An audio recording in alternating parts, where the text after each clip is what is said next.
ওং নমো ভগবতে বাসুদেবায়। ওং নমো ভগবতে বাসুদেবায়। ওং নমো ভগবতে বাসুদেবায়। নারায়ণং নমস্কৃত্যং নরং চৈব নরোত্তমং দেবীং সরস্বতীং ব্যাসং ততো জয়মুদীরয়ে। নষ্টপ্রায়েষু অভদ্রেষু নিত্যং ভগবত সেবয়া ভগবতীর উত্তম শ্লোকে ভক্তির ভবতি নৈষ্ঠিকী। স্কন্দ 1 অধ্যায় 2 দিব্য ভাব ও দিব্য সেবা এবং শ্লোক সংখ্যা 16।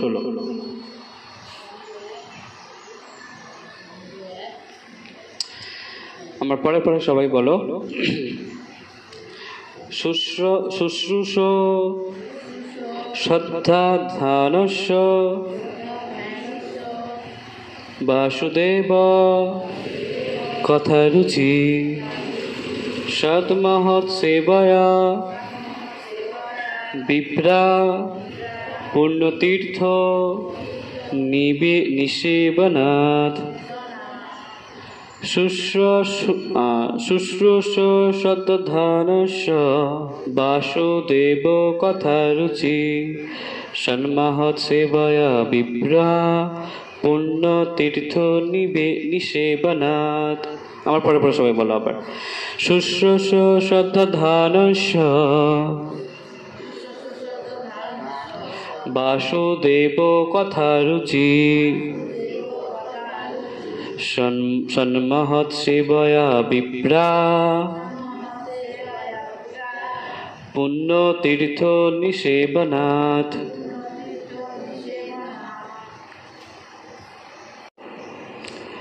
শব্দার্থ: শুশ্রূষ ভগবত কথা শ্রবণ অভিলাষী। শ্রদ্ধানস্য মনোযোগ এবং সাবধানতা সহকারে। বাসুদেব বা শ্রীকৃষ্ণ সম্বন্ধীয় কথা রুচি আসক্তি সৎ সম্ভব হয় মহৎ সেবায়া ভগবানের শুদ্ধ ভক্তের সেবা করার ফলে। বিপ্রা হে ব্রাহ্মণগণ, পুণ্যতীর্থ যারা সব রকম পাপ থেকে মুক্ত নিষেবনাথ সেবা করার মাধ্যমে। অনুবাদ, এই শ্লোকের অনুবাদ সবাই শ্রবণ করো। হে ব্রাহ্মণ ঋষিগণ, কে বলছে এই কথা? শ্রীল সুত গোস্বামী বলছেন। সেই কোথাকার ঋষিগণ? নৈমিষারণ্যের ঋষিগণকে বলছেন যে হে ব্রাহ্মণ ঋষিগণ, সব রকমের পাপ থেকে সম্পূর্ণভাবে মুক্ত ভগবত ভক্তদের সেবা করার ফলে মহৎ সেবা সাধিত হয়। এই ধরনের সেবার ফলে কৃষ্ণ কথা শ্রবণের আসক্তির উদয় হয়। কি বলছেন ঋষিগণ? না, সুত গোস্বামী ঋষিদের কি বলছেন? যে সব রকমের পাপ থেকে সম্পূর্ণভাবে মুক্ত, সব রকমের পাপ থেকে সম্পূর্ণভাবে মুক্ত, সব রকমের পাপ থেকে সম্পূর্ণভাবে মুক্ত ভগবত ভক্ত ভগবানের ভক্তদের সেবা করার ফলে মহৎ সেবা সাধিত হয়। এটাই মহৎ সেবা সাধিত হয় বৈষ্ণবগণের সেবা করার ফলে, ভগবানের ভক্তদের সেবা করার ফলে। এই ধরনের সেবা করার ফলে কি হবে? কৃষ্ণ কথা শ্রবণে আসক্তি আসবে। আসক্তি মানে কি? ইচ্ছে। কৃষ্ণ কথা শোনার ইচ্ছে আসবে। কখন? যখন ভগবানের ভক্ত এবং ভগবানের সেবা সাধিত হবে। আগে শ্লোকে আমরা পড়েছি ভগবানকে সেবা করতে হবে। করলে কি হবে? করলে সাক্ষাৎকার হবে, বিজ্ঞান হবে। জ্ঞান তবে বিজ্ঞানে পরিণত হবে। বললাম না আগের দিন? বলছিলাম যে সদা সত্য কথা বলিবে, এটা জ্ঞান। বিজ্ঞান কোনটা? সারাদিন সত্য কথা বলে চলা, এটা হচ্ছে সাক্ষাৎকার, বিজ্ঞান হলো সেটা। নাহলে শুধু জ্ঞান হয়ে থাকলো। শুধু জ্ঞান হয়ে থাকলে কোনো পরিবর্তন হবে না। আপনি আচরি ধর্ম অপরে শিখায়। আগে আচরণ করতে হবে নিজেকে। এই জন্য নিজেরা কেউ আচরণ করছে না, ওই জন্য সারাদিন মাস্টার শেখাচ্ছে। কি শেখাচ্ছে? সদা সত্য কথা বলিবে। কেউ সত্য কথা বলছে না, কারণ মাস্টার নিজে সত্য কথা বলে না। এটা আমাদের স্বাভাবিক, এটা এই সব ক্ষেত্রেই। এটা আমি একটা উদাহরণস্বরূপ বলার চেষ্টা করছি, কিন্তু সব ক্ষেত্রে তাই, কেউ সত্য কথা বলে না। ফলে আমরা নিজেরা মিথ্যা কথা বলছি, আর আমরা শিশুদের শেখাচ্ছি কি তুমি সত্য কথা বলবে। তারা বলবে না। এটা আগের দিনের শিক্ষা ছিল যে আমাদেরকে শুধু জ্ঞান আহরণ করলে হবে না। আমি কৃষ্ণের নিত্য দাস, এটা জ্ঞান। বিজ্ঞান কখন হবে? আনন্দ কখন আসবে? এটা থেকে আনন্দ আসবে না। এইটা যখন আমরা গিয়ে যখন সেবায় লাগবো, ভগবানের সেবায় যুক্ত হব, এই আসন পাতা, এই তুলসী মহারানীর সেবা করা, তুলসীতে জল দান করা, ভগবানের সামনে কীর্তন করা, নৃত্য করা, সব কিছু ভগবানের সেবা। এই শ্রবণ করা এটাও সেবা। হ্যাঁ, কিছু কেউ সামান্য কিছু একটা, হয়তো ওই তুলসীমানির এই যে পঞ্চপাত্রে জল শেষ হয়ে গেছে, কেউ একজন জল এনে দিল, এটাও সেবা। ভগবান সম্পর্কিত যা কিছু সবই সেবা, আমার সব চিন্ময় সেবা। এই জগতে সেবা নাই, এগুলো সব চিন্ময় সেবা। এগুলো থেকে চিন্ময় আনন্দ প্রাপ্তি হবে, চিন্ময় আনন্দ লাভ হবে। আনন্দ হচ্ছে না তোমাদের এখানে আসছে? কার আনন্দ হচ্ছে না? কার আনন্দ হচ্ছে? চিন্ময় সেবা।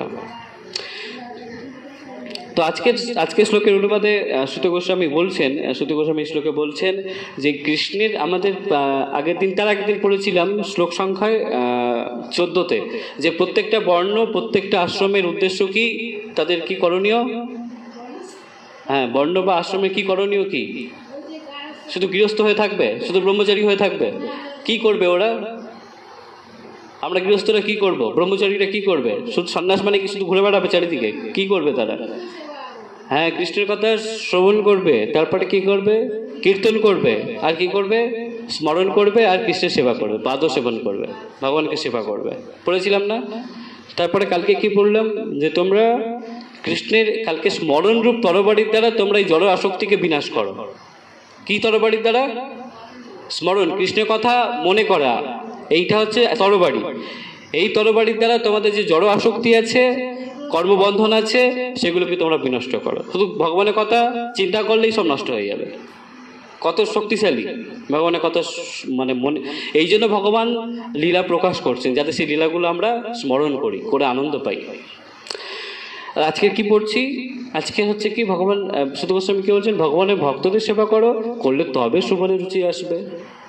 ভগবানের কথা শ্রবণ হলে, শুনলে তবে তো কীর্তন হবে, নাকি? শুনলাম না, কীর্তন করবে কি করে? আগে তো শুনতে হবে। প্রথমে ওই জন্য রূপ গোস্বামী প্রথম কাকে রেখেছেন? ভক্তির কোন অঙ্গকে রেখেছেন? নবদ্বিধা ভক্তির প্রথম অঙ্গই হচ্ছে শ্রবণ।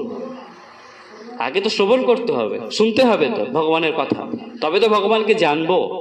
ভগবানের কথা শুনলাম, ভগবানকে জেনে নিলাম, এবারে আমি সেটাকে কীর্তন করব, তারপরে মনে মনে চিন্তা করব, ভাববো, তারপরে তার ভগবানের সেবায় যুক্ত হব। হ্যাঁ, এইটাই। আর এখানে কি বলেছে, সেই শ্রবণের রুচি কখন আসবে, যেটা মূল অঙ্গ, প্রথম অঙ্গ, সেই শ্রবণের রুচি কখন আসবে? যখন ভগবানের ভক্তদের সেবা করা হবে। শিল প্রভুপাদ কিন্তু তাৎপর্য সবাই মন দিয়ে শোনা হলো। ভগবানের বিরুদ্ধ আচরণ করার ফলেই জীব বদ্ধ দশায় পতিত হয়। হ্যাঁ, ভগবানের বিরুদ্ধ আচরণ, ভগবান আইন দিয়েছেন এই জড়জগতে কিভাবে আমাদের থাকতে হবে, গীতায় সব নির্দেশ দিয়েছেন। সেই নির্দেশগুলো আমরা অমান্য করছি, তাই আমাদের বদ্ধ দশায় পতিত হচ্ছে বদ্ধ দশায়। কিছু মানুষ আছেন যাদের বলা হয় দেব, এবং কিছু মানুষ আছে যাদের বলা হয় অসুর। যারা পরমেশ্বর ভগবানের শরণাগত হয়ে তার সেবা করেন তাদের বলা হয় দেব, আর যারা পরমেশ্বর ভগবানের বিরুদ্ধে আচরণ করে তাদের বলা হয় অসুর। তার মানে আমরা বুঝতে পারছি আমাদের মধ্যে দেবতাও আছে, অসুরও আছে, তাই না? আমাদের মধ্যে দেবতা, আমাদের তাহলে কি আমরা অসুর প্রবৃত্তি হব না দেব প্রবৃত্তি হব? এটা কার উপর নির্ভর করছে? আমার নিজের উপর নির্ভর করছে। আমি চাইলে এই জীবনে আমি দেবতাদের গুণাবলী অর্জন করতে পারি। কিভাবে অর্জন করতে পারি? এইভাবে অনুশীলন করার মাধ্যমে। ঘরে বসে হবে না, এইভাবে ভগবানের ভোরবেলা ওঠা, এই সাত্বিক আচরণ দেবতারাও করেন। শুধু দেবতারা না, সব থেকে উপরের লোক বৃন্দাবন, সব থেকে উপরের লোক, মানে এই জড়জগতের বাইরে চিৎ জগতের সব থেকে উপরের লোক কোনটা? বৃন্দাবন ধাম, সব থেকে উপরে, তারাও ওই মঙ্গল আরতি করেন। আমরা মহারাজ বলছিলেন, শুনছিলাম না, যখন কৃষ্ণ গেল, সারা রাত কেটে গেল, ভোরবেলা মঙ্গল আরতি হলো, রাধা কৃষ্ণের মঙ্গল আরতি হলো, মহারাজ বলছিলেন। মানে এই সেবা, এই জন্য তো এটা চিন্ময় সেবা, এই জন্য তো এটা চিন্ময় আনন্দ, যেটা বৃন্দাবনের লোকের বাসিন্দারা, যেটা ব্রজবাসীরা যেটা আনন্দ পাচ্ছে, সেই আনন্দ এখানে আমরা লাভ করতে পারছি, তাই না? তো সেটাই বলা হচ্ছে যে আমরা, আমাদের মধ্যে দেবতাও আছেন এবং অসুরও আছেন। এখন কথা হচ্ছে, আমরা এই চিন্ময় সেবার মাধ্যমে, ভগবানের সেবার মাধ্যমে, ভগবানের ভক্তদের সেবার মাধ্যমে, ভগবানের কথা শ্রবণ করার মাধ্যমে, তার কীর্তন বন্দনা এইসব করার মাধ্যমে, ভগবানের যা যা সেবা আছে সেগুলো করার মাধ্যমে আমরা আমাদের মধ্যে দেবতাদের গুণগুলো বাড়াতে পারি। আমাদের মধ্যে কিন্তু অসুরের গুণ আছে, তাই না? আমরা মাঝে মধ্যে খুব সাত্বিক আছি, মাঝে মধ্যে লোককে আবার উল্টোপাল্টা কথা বলে ফেলছি, তার মানে সেটা অসুরের প্রবৃত্তি হয়ে গেল। হ্যাঁ, তখন রজগুণের দ্বারা কখনো রেগে যাচ্ছি, রাজসিক রজগুণ। তামগুণের দ্বারা কখনো খালি ঘুমিয়ে পড়ছি। সাত্বিক গুণের দ্বারা যখন সাত্বিক গুণে আছি তখন সবার সাথে সুন্দর ব্যবহার করছি, সবাইকে ভালো কথা বলছি। এইভাবে যদি আমরা সবসময় সাত্বিক গুণে থাকার চেষ্টা করি, এই ভোরবেলা ওঠা, মঙ্গল আরতি করা, এগুলো সব সাত্বিক গুণ।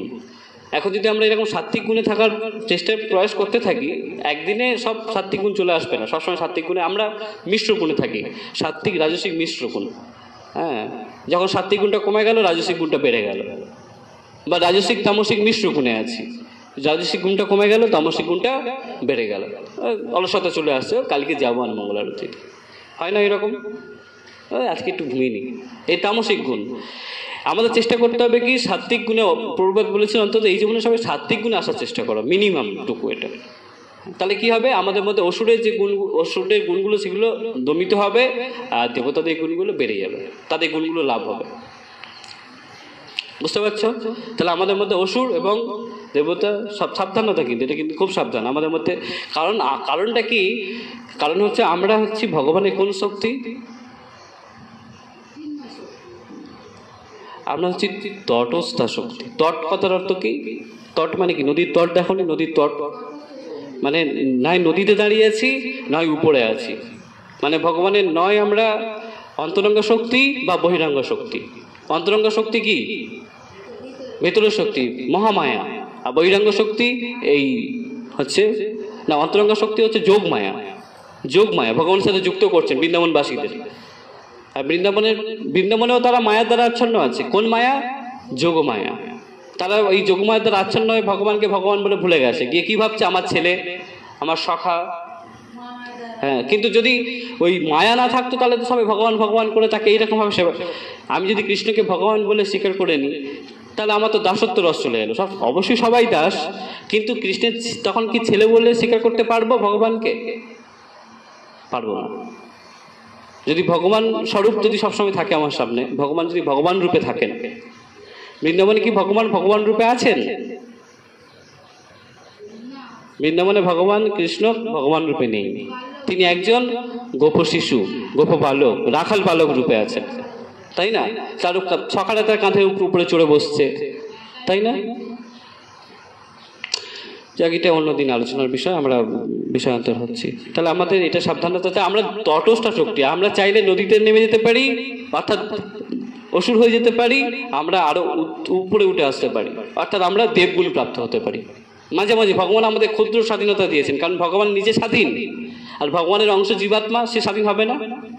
ভগবান যদি স্বাধীন হয়, তাহলে ভগবানের অংশ আমরা স্বাধীন হব না? ভগবানের গুণ আমরা লাভ করবো না?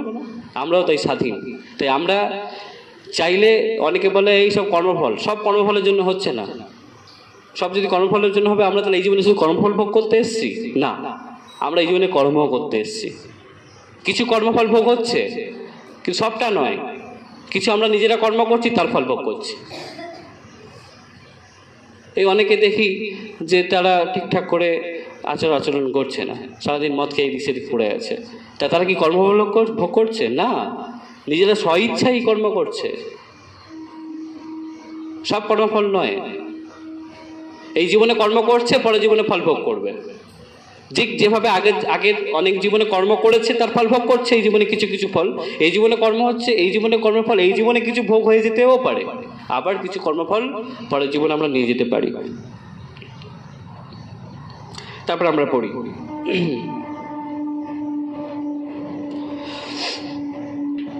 ভগবদ গীতায় 16 অধ্যায়ে অসুরদের সম্বন্ধে বিশদভাবে বর্ণনা করা হয়েছে। ভগবদ গীতাতে অসুরেরা জন্মান্তরে নিম্ন থেকে নিম্নতর জীবন প্রাপ্ত হয়ে অজ্ঞানের গভীরতম প্রদেশে প্রক্ষিপ্ত হয়। অসুররা কি হচ্ছে? জন্মান্তরে তারা নিম্ন যোনি প্রাপ্ত হচ্ছে, নিম্ন থেকে নিম্নতর যোনি, নিম্ন থেকে নিম্নতর যোনি, নিম্ন থেকে নিম্নতর দেহ। এই মনুষ্য দেহ অনেক উন্নত, এর থেকে আরো অনুন্নত কি এই পশুদের দেহ, তার থেকে আরো অনুন্নত দেহ আছে। এইরকমভাবে অনুন্নত দেহ, নিম্ন থেকে নিম্নতর দেহে যোনিতে তারা প্রক্ষিপ্ত হচ্ছে, অধঃপতিত হচ্ছে। এবং কি অজ্ঞানের গভীরতম প্রদেশে প্রক্ষিপ্ত হয়, তারা অত্যন্ত অধঃপতিত পশু শরীর লাভ করে। আমরা যদি এই জীবনে আসরিক প্রবৃত্তি হয়ে যাই, অসুর হয়ে যাই, তাহলে আমাদের কি দশা হবে পরের জীবনে? আমরা এই অত্যন্ত অধঃপতিত পশুর দেহ লাভ করব। এবং পরম তত্ত্ব পরমেশ্বর ভগবান সম্বন্ধে তাদের কোনো জ্ঞান থাকে না। আছে কুকুরদের বিড়ালদের জ্ঞান আছে, পরমেশ্বর ভগবান সম্বন্ধে নেই। তাই আমরা যদি আসরিক প্রবৃত্তি হই, অসুরের মতো আচরণ করি, ভগবানের নিয়ম না মানি, কি হবে? আমরাও সব ওই নিম্নজনী প্রাপ্ত হব। ভগবান কৃপা করে এই মনুষ্য শরীর দিয়েছেন, ভগবানকে ভজন না করার জন্যই এই জগতে আমরা এসছি।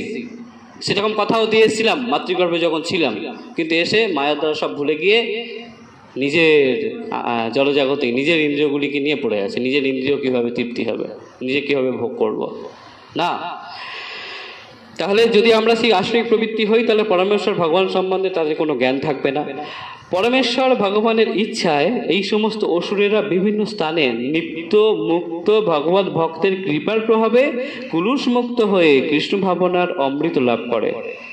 কিন্তু ভগবানের ভক্তরা এত কৃপালু, তারা শুদ্ধ ভক্তরা কি হচ্ছে, পরমেশ্বর ভগবানের ইচ্ছায় সেই সমস্ত অসুরেরা, হ্যাঁ, এর অনেক উদাহরণ আছে, বিভিন্ন স্থানে নিত্যমুক্ত ভগবত ভক্তদের কৃপায়, ভগবানের ভক্তদের কৃপার প্রভাবে কুলুষ মুক্ত হয়ে কৃষ্ণ ভাবনার অমৃত লাভ করে।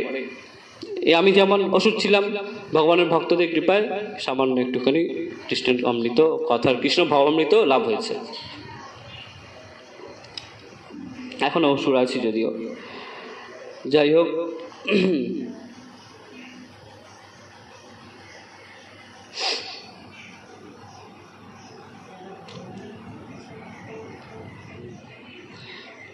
ভগবানের এই ধরনের ভক্তরা যারা ভগবানের ইচ্ছা অনুসারে বিভিন্ন স্থানে গিয়ে আসরিক ভাবাপন্ন বদ্ধ জীবেদের উদ্ধার করেন, তারা ভগবানের অতি অন্তরঙ্গ পার্শ্বদ। এবং তারা যখন নাস্তিকতার ভয়ঙ্কর বিপদ থেকে সমাজকে রক্ষা করতে আসেন, তখন বুঝতে হয় তারা হচ্ছেন ভগবানের শক্তাবেশ অবতার। শক্তাবেশ অবতার মানে ভগবানের শক্তির দ্বারা তারা অবতারিত হয়েছে। এই আমাদের গুরু মহারাজ কি করছেন, যে এই আমাদের মতো আসরিক ভাবাপন্ন মানুষ, আমরা কি অসুর নাকি দেব? আমরা দেব হলে আমরা এই হিংসা করছি, মাছ মাংস খেয়ে নিচ্ছি, লোক এই মাছকে মেরে, মুরগিকে মেরে, এইসব মেরে খেয়ে নিচ্ছি, এগুলো কাদের কাজ? তাহলে আমরা দেব হলাম কি করে? সদা সর্বদা মিথ্যা আচরণ করছি, পাপাচরণ করছি, ভগবানের কোনো নিয়ম মানছি না, তাহলে কি করে দেবতা হলাম? অবশ্যই আমরা অসুর, এতে কোনো সন্দেহ নেই যে আমরা অসুর, তাই না? তো সেই আমাদের মতো অসুররা কিভাবে উদ্ধার হবে? আমাদের গুরু মহারাজ শিল প্রভুপাদ এনারা কি করেছেন, এনারা ভগবান এই ধরনের ভক্তরা, এই শুদ্ধ ভক্তরা যারা ভগবানের ইচ্ছা অনুসারে, ভগবানের ইচ্ছায় বিভিন্ন স্থানে গিয়ে বিভিন্ন জায়গায়, যেমন এই জায়গায় এসেছিলেন, কে এসেছিলেন?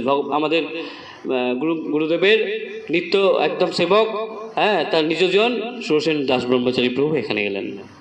এনারা কি করছেন? এসে এই আমাদের মতো আসরিক ভাবাপন্ন বদ্ধ জীবেদের উদ্ধার করছেন, তাই না? উদ্ধার করছেন না? এসে চারিদিকে নাম দিয়ে, তাদের কথা শুনিয়ে, ভগবানের কথা শ্রবণ করিয়ে। তারা ভগবানের অতি অন্তরঙ্গ পার্শ্বদ, এবং তারা যখন নাস্তিকতার ভয়ঙ্কর বিপদ থেকে সমাজকে রক্ষা করতে, নাস্তিকতা মানে কি, যারা ভগবান নেই, কিচ্ছু নেই, সব এমনি এমনি সব হয়ে গেছে এই জগৎ, সব এমনি, ভগবান বলে কিচ্ছু নেই, নাস্তিক। এইটা হচ্ছে ভয়ঙ্কর বিপদ সমাজের। এই নাস্তিকতা হচ্ছে ভগবান আরো ভয়ঙ্কর বিপদ, ভগবানকে না মানা, ভগবানকে না জানা। তারপরে কি হবে? অসুর হবে সব। অসুর হলে কি হবে? নিম্নজনী প্রাপ্ত হবে, তাই না? তখন বুঝতে হয় এই ভয়ঙ্কর বিপদ থেকে সমাজকে রক্ষা করতে আসছেন সেই সমস্ত শুদ্ধ ভক্তরা, ভগবানের প্রতিনিধিরা। তখন বুঝতে হয় তারা হচ্ছেন ভগবানের শক্তিকে, শক্তাবেশ অবতার। তারা সামান্য কোনো মনুষ্য নয়, তারা শক্তাবেশ অবতার। তারা ভগবানের পুত্রের মতো, ভৃত্যের মতো, অথবা তার অন্তরঙ্গ পার্শ্বদের মতো। তারা কি? ভগবানের পুত্র সম, ভৃত্য সম, দাস সম, আবার কি পার্শ্বদের মতো, নিজ পার্শ্বদ। কিন্তু তারা কেউই নিজেদের ভগবান বলে দাবি করেন না। এই হচ্ছে শুদ্ধ ভক্তদের চেনার উপায়। এসে বলবে না যে আমি ভগবান, বলছে এসে কেউ ভগবান বলছে আমি ভগবান। হ্যাঁ, এই রকমের অসৎ দাবি কেবল অসুরেরাই করে থাকে। আমরা দেখছি আমাদের সমাজে এখন প্রচুর ভগবান আছে। তারা কারা? তাহলে তারা সব অসৎ। ভাগবতম বলছে তারা কি? তাহলে সব ভগবান বলে দাবি করছে না, আমরাই ভগবান, আমি পরম পুরুষোত্তম। আছে, অনেক আছে। এই কেবল অসৎ দাবি করে অসুরেরাই করে থাকে। এই সমস্ত অসুরদের আসরিক অনুগামীরাও এই সমস্ত ভণ্ডদের ভগবান অথবা ভগবানের অবতার বলে গ্রহণ করে। তাদের ভক্ত, তারা অসুর, তারা ওই তাদেরকেই ভগবান বলে তারাও গ্রহণ করছে। এরকম যারা অসুরদের ভক্ত, যারা ভগবান বলে দাবি আমি ভগবান, আর তার ভক্তরাও অসুর। হ্যাঁ, সেটাই বলা হচ্ছে যে সমস্ত অসুরদের আসরিক অনুগামীরাও, এই সমস্ত অসুরদের আসরিক অনুগামীরাও এই সমস্ত ভণ্ডদের ভগবান অথবা ভগবানের অবতার বলে গ্রহণ করে। বৈদিক শাস্ত্রে ভগবানের অবতার সম্বন্ধে স্পষ্টভাবে সমস্ত তথ্য প্রদান করা হয়েছে, দ্বাদশ অবতার সম্বন্ধে, তাই না? এরা হচ্ছেন ভগবানের অবতার। হরে কৃষ্ণ। কি হলো? আর 5 মিনিট আছে। আমাদের কারা অবতার হয়েছেন তারা কিন্তু আমরা জানি, আমাদের শাস্ত্রে সব বলা আছে, এর বাইরে কোনো অবতার নেই। হ্যাঁ, এরপরে আরেকজন অবতার আছেন, কে আছেন বলো দেখি? এরপরে আসবে না, পরশুরাম তো এসে গেছেন। কল্কি অবতার, ভগবানের কল্কি অবতার আসবেন। শাস্ত্রে সেটাও বর্ণনা করা আছে, তিনি এখনো আসেননি, আসতে অনেক দেরি, কিন্তু তার বর্ণনা শাস্ত্রে করা আছে। তাহলে আমরা যাকে তাকে অবতার বলে গ্রহণ করবো কেন, তাই না? এই চৈতন্য মহাপ্রভুর শাস্ত্রে অনেক আগে মহাভারতে বর্ণনা আছে, বা বিভিন্ন বৈদিক শাস্ত্রে মহাপ্রভু সম্বন্ধে বর্ণনা আছে। যাই হোক, তাহলে শাস্ত্র প্রমাণ ব্যতীত কখনোই কাউকে ভগবান অথবা ভগবানের অবতার বলে মেনে নেওয়া উচিত নয়, শাস্ত্রের প্রমাণ ছাড়া। আজকে আমি যদি বলি আমি ভগবান, কি প্রমাণ আছে? কিন্তু কয়েকটা ভক্ত চলে আসবে আমার মতো অসুর, হ্যাঁ এই ভগবান, এই তো, চলো টাকা ইনকাম শুরু করি এবারে, এই দাও টাকা দাও এবারে। তাহলে শাস্ত্রের প্রমাণ ছাড়া কাউকে ভগবান বলে গ্রহণ করা যাবে না। যে সমস্ত ভক্ত প্রকৃতই ভগবত ধামে ফিরে যেতে চান তারা ভগবানের সেবকদের ভগবানের মতো শ্রদ্ধা করেন। এবার যারা শুদ্ধ ভক্ত, যারা এসে ভগবানের বাণী প্রচার করছেন, হ্যাঁ আমাদেরকে উদ্ধার করছেন এই আমাদের মতো অসুরদের, তারা কি, তারা ভগবানের সেবকদের, আমাদের উচিত তাদেরকে ভগবানের মতো সেবা করা। তারা বলছেন না যে আমি ভগবান, কিন্তু তিনি আমাদের ভগবানের সাথে সংযোগ করার চেষ্টা করছেন।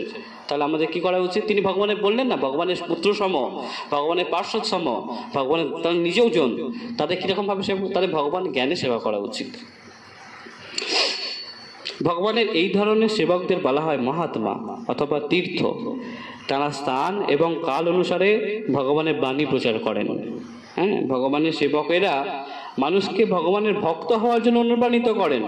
যারা ভগবানের প্রকৃত ভক্ত, শুদ্ধ ভক্ত, তারা কি করবেন? আমাদেরকে, অসুরদের কি করবেন? তোমরা ভগবানের ভক্ত হও, এরকম ভাবে তারা অনুপ্রাণিত করবেন, চেষ্টা করবেন। হ্যাঁ, শিখিয়ে পড়িয়ে অনুশীলন করিয়ে তারা চেষ্টা করবে কি এই ভগবানের ভক্ত হওয়ার জন্য অনুপ্রাণিত করা। তোমার মন দিয়ে শুনছো না কেন? প্রসাদের পরে দেবে, পাঠে মন দাও। কেউ যখন তাদের ভগবান বলে সম্বোধন করে তখন তারা কখনো সেটা বরদাস্ত করে না। এই সমস্ত শুদ্ধ ভক্তরা যারা আসছেন, আমাদের গুরু মহারাজ বা তার নিজের জনেরা, তাদেরকে যদি আমরা ভগবান বলি তারা কিন্তু সেটা বরদাস্ত করবে না। চৈতন্য মহাপ্রভু ছিলেন পরমেশ্বর ভগবান এবং বৈদিক শাস্ত্রে তার আবির্ভাবের উল্লেখ রয়েছে। চৈতন্য মহাপ্রভু ভগবান এবং বৈদিক শাস্ত্রে, একটু আগে পড়লাম না, শাস্ত্রের প্রমাণ ছাড়া কাউকে ভগবান বলে গ্রহণ করা যাবে না, কিন্তু চৈতন্য মহাপ্রভু সম্বন্ধে শাস্ত্রে উল্লেখ রয়েছে। কিন্তু তবুও তিনি ভগবানের ভক্তরূপে লীলাবিলাস করেছিলেন। যদিও তিনি শাস্ত্রে উল্লেখ আছে তিনি ভগবান, কিন্তু মহাপ্রভু সে কি বলছেন? আমি ভগবান নই, আমি ভগবানের ভক্ত। আর ভগবানের ভক্ত হয়ে কি শেখাচ্ছেন আমাদের? কি কে ভগবান সেটা শেখাচ্ছেন। কে ভগবান শিখিয়েছেন? কৃষ্ণস্তু ভগবান স্বয়ং। এই কৃষ্ণই স্বয়ং ভগবান, মহাপ্রভু শিখিয়েছেন। এসে ভগবান ভক্ত হিসাবে এসছেন, এসে আমাদের কি শিক্ষা দিচ্ছেন? এই কৃষ্ণ ভগবান, আর কিভাবে সেবা করতে হবে তিনি সেটা শিখিয়ে দিচ্ছেন। ভগবানকে কিভাবে সেবা করতে হয় তিনি সেইটা শিক্ষা দিয়েছেন, তাই না? যারা জানতেন যে তিনি হচ্ছেন পরমেশ্বর ভগবান, তারা তাকে ভগবান বলে সম্বোধন করতেন। মহাপ্রভুকে যারা জানতেন যে তিনি ভগবান, তারা ভগবান বলে সম্বোধন করতেন। কিন্তু তিনি তখন হাত দিয়ে কান দুটি ঢেকে বিষ্ণু নাম উচ্চারণ করতেন। যেহেতু তিনি ভক্ত অবতার, তাই তিনি হাতে কান দুটি ঢেকে দিতেন। যে কেউ ভগবান বলতো দিনে তিনি কি করতেন? বিষ্ণু নাম উচ্চারণ করতেন। এইভাবে তিনি ভগবান বলে সম্বোধিত হলে প্রতিবাদ করতেন। যদিও নিঃসন্দেহে তিনি ছিলেন পরমেশ্বর ভগবান স্বয়ং। মহাপ্রভু কিন্তু কোনো অবতার নন, স্বয়ং কৃষ্ণ। ভগবান নিজেই এইভাবে আচরণ করে কপটচারী যে সমস্ত ভণ্ড নিজেদের ভগবান বলে প্রতিপন্ন করতে চায় তাদের সম্বন্ধে আমাদের সাবধান করে দিয়েছেন। তার মানে ভক্তের আচরণ কেমন হবে তিনি আমাদের শিক্ষা দিচ্ছেন। যে ভক্ত হবে কি, সে বলবে আমি ভগবানের দাস, আমি ভগবান নই, ভগবান হচ্ছেন স্বয়ং কৃষ্ণ। তাই তিনি আমাদের সাবধান করে দিচ্ছেন যে যারা এরকম কপট চালিয়ে আছে, যারা নিজেদের ভগবান বলে বলছে আমি ভগবান, তাদের থেকে সাবধান হও। এটা শিক্ষা দিচ্ছেন মহাপ্রভু। ভগবানের সেবকেরা ভগবানের বাণী প্রচার করার জন্য আসেন। ভগবানের সেবকরা কেন আসেন? ভগবানের বাণী। ভগবানের বাণী কি পৃথিবীতে আছে যত নগরাদি গ্রাম, সর্বত্র প্রচার হইবে মোর নাম। আমার নাম সব জায়গায় প্রচার হবে, মহাপ্রভু বলে গেছেন। তাই ভগবানের সেবক যারা, তার ইচ্ছা, ভগবানের ইচ্ছাই হচ্ছে ভক্তের ইচ্ছা, নাকি? ভগবানের ইচ্ছা হবে এক, ভক্তের আর এক ইচ্ছা হবে। ভগবানের ইচ্ছা যে এই চারিদিকে পৃথিবীতে যত সব নগর আদি গ্রাম আছে সব জায়গায় আমার নাম প্রচার হবে। তাই ভক্ত কি করছে, শিল প্রভুপাদ কি করেছেন, অত বয়সেও প্রায় 70-75 বছর বয়সেও তিনি চলে গেছেন খুবই ঠান্ডা শীতল দেশ আমেরিকাতে। তাই ভগবানের ইচ্ছা যে সব জায়গায় ভগবানের নাম প্রচার করতে হবে, সব জায়গায় সমস্ত নগরাদি গ্রাম, মানে এই নয় যে শুধু মায়াপুরে, শুধু বৃন্দাবনে, শুধু অরুণনগরে প্রচার হবে। পৃথিবীতে আছে যত, সমগ্র পৃথিবীতে যত নগরাদি গ্রাম আছে সর্বত্রই আমার নাম প্রচার হবে। তাই তার ইচ্ছা পূরণ করার জন্য শিল প্রভুপাদ চলে গেছেন আমেরিকা। জাহাজে যেতে যেতে তার 2বার হার্ট অ্যাটাক হয়েছে, কিন্তু তার সাথে কৃষ্ণ সর্বদাই ছিলেন। যাক, আমরা যখন যুগাচার্য শিল প্রভুপাদ গ্রন্থ অধ্যয়ন করবো আমরা আরো ডিটেল এগুলো নিয়ে কথা বলবো। তাহলে ভগবানের সেবকেরা, ভগবানের শুদ্ধ ভক্তরা কেন আসেন? ভগবানের এই বাণী প্রচার করার জন্য। এবং বুদ্ধিমান মানুষদের কর্তব্য হচ্ছে সর্বতভাবে তাদের সাহায্য করা। বুদ্ধিমান মানুষরা কি করবে? এই নামহট্ট অনুষ্ঠান করার আয়োজন করবে তারা, যাতে তারা এসে আমাদের ভগবানের বাণীগুলো শ্রবণ করে, ভগবানের লীলা স্মরণ শ্রবণ করলে তবে তো আমরা জানতে পারবো ভগবান সম্বন্ধে। তাই বুদ্ধিমান মানুষের কর্তব্য হচ্ছে সর্বতভাবে তাদের সাহায্য করা। সরাসরিভাবে ভগবানের সেবা করার থেকে ভগবানের সেবকদের সেবা করার মাধ্যমে ভগবানকে অধিক সন্তুষ্ট করা যায়। ভগবান এখানে সুত গোস্বামী কি বলছেন, যে সরাসরিভাবে ভগবানের সেবা তো ঠিক করছো, ঠিক আছে, কিন্তু আরো যদি ভগবানের বেশি কৃপা লাভ করতে চাও তাহলে ভগবানের ভক্তদের সেবা করো। ভগবানের থেকে ভগবানের নাম বড়, ভগবানের নাম আরো বেশি দয়াময়, আরো বেশি কৃপালু। হরে কৃষ্ণ কৃষ্ণ কৃষ্ণ হরে হরে, হরে রাম রাম রাম হরে হরে। এটা ভগবানের থেকে ভগবানের নাম, এই নাম ব্রহ্ম, হ্যাঁ, আরো দয়ালু। আবার এই নাম ব্রহ্মের থেকে ভগবানের ভক্ত আরো দয়ালু, কারণ ভগবানের নাম দেবে কে? ভগবানের ভক্ত দেবেন, তাই না? তাই বলছে কি ভগবানের সেবা করছো ঠিক আছে, কিন্তু ভগবানের ভক্তের সেবা করলে ভগবান তাতে আরো বেশি সন্তুষ্ট হয়, যে আমার ভক্তের যারা সেবা করে। ভগবান যখন দেখেন যে তাঁর সেবকদের যথাযথভাবে শ্রদ্ধা করা হচ্ছে তখন তিনি অত্যন্ত প্রীত হন। কেননা এই ধরনের সেবকেরা ভগবানের বাণী প্রচার করার জন্য সব রকমের বিপদের সম্মুখীন হয়ে প্রস্তুত থাকেন। হ্যাঁ, কারণ কি তারা সর্বত্রই চারিদিকে ঘুরে বেড়াচ্ছে কেন? ভগবানের বাণী প্রচার করার জন্য। তাই বিভিন্ন রকম বিপদও তাদের জীবনে আসে। হ্যাঁ, তাই তারা সেই বিপদগুলোকে সহ্য করার জন্য, সম্মুখীন হওয়ার জন্য সর্বদা প্রস্তুত থাকেন। প্রথম নাম অপরাধ কি? নিন্দা করা। যে সমস্ত ভক্ত ভগবানের দিব্য নাম প্রচার করার জন্য নিজেদের সর্বতভাবে উৎসর্গ করেছে, তাদের জীবনের একটাই ইচ্ছে, একটাই সেবা, কি? এই ভগবানের দিব্য নাম, মহাপ্রভুর ইচ্ছা সর্বত্র প্রচার করতে হবে। আর এই সমস্ত ভক্তরা তাদের নিজেদের জীবনটা সর্বতভাবে উৎসর্গ করেছেন এটাতে, যে তাদের ভগবানের দিব্য নাম প্রচার করার জন্য। আমরা যদি তার নিন্দা করি সেটা নাম অপরাধ, প্রথম নাম অপরাধ এটা। তাই তারা ভগবানের অত্যন্ত প্রিয়, ভগবানের নাম প্রচার করছেন, তাই তারা ভগবানের অত্যন্ত প্রিয়। ভগবদ গীতায় ভগবানের ঘোষণা করেছেন 18 নম্বর অধ্যায়ে 69 নম্বর শ্লোক, যারা তার মহিমা প্রচার করার জন্য সব রকমের বিপদকে তুচ্ছ করেছেন তারাই হচ্ছেন তার সবচাইতে প্রিয়। 18 অধ্যায়ে বলেছেন ভগবান যে কি কারা সব থেকে আমার প্রিয়? ভক্তরা আমার প্রিয়, কিন্তু তাদের মধ্যে কোন ভক্ত প্রিয়? যারা আমার এই গীতার বাণী, এই আমার যা শিক্ষা আমার ভক্তদের মধ্যে প্রচার করছেন, তারা হচ্ছে তাদের থেকে প্রিয় আমার কেউ ছিল না আগে, এখনো তাদের থেকে কেউ প্রিয় নেই, আর ভবিষ্যতে তাদের থেকে প্রিয় আমার কেউ হবে না। ভগবান নিজেই ঘোষণা করেছেন, আমরা পড়বো একদিন। যারা তার মহিমা প্রচার করার জন্য সব রকমের বিপদকে তুচ্ছ করেছেন তারাই হচ্ছেন সব চাইতে প্রিয় ভগবানের। কেউ যখন ভগবানের সেবকদের সেবা করেন তখন তার মধ্যে ভগবানের সেবকদের গুণগুলি প্রকাশিত হয়। খুব সহজে সেই গুণগুলো আমরা পেয়ে যাবো যদি ভগবানের সেবক যারা তাদেরকে যদি সেবা করি, কারণ তাদের মধ্যে সেই গুণগুলো আসছে, সেই গুণগুলো সহজেই আমরা লব্ধ করতে পারবো। কেন? তার সেবা করার মাধ্যমে। এবং তার ফলে তিনি ভগবানের মহিমা শ্রবণ করার যোগ্যতা অর্জন করেন। তাহলে ভগবানের ভক্তদের সেবা করলেই ভগবানের এই লীলা শ্রবণ করার যোগ্যতা অর্জন হয়, তার রুচি বৃদ্ধি হয় ভগবানের লীলা শোনার। ভগবানের কথা শ্রবণ করার ঐকান্তিক আগ্রহ হচ্ছে ভগবত ধামে প্রবেশ করার সর্বপ্রথম যোগ্যতা। কারা কারা ভগবত ধামে যেতে চাও? কেউ যেতে চায় না এখানে? হ্যাঁ, ভগবানের ধামে সবাই যেতে চাই তো। তাহলে প্রথম যোগ্যতা কি? এই ভগবানের লীলা শ্রবণ করা।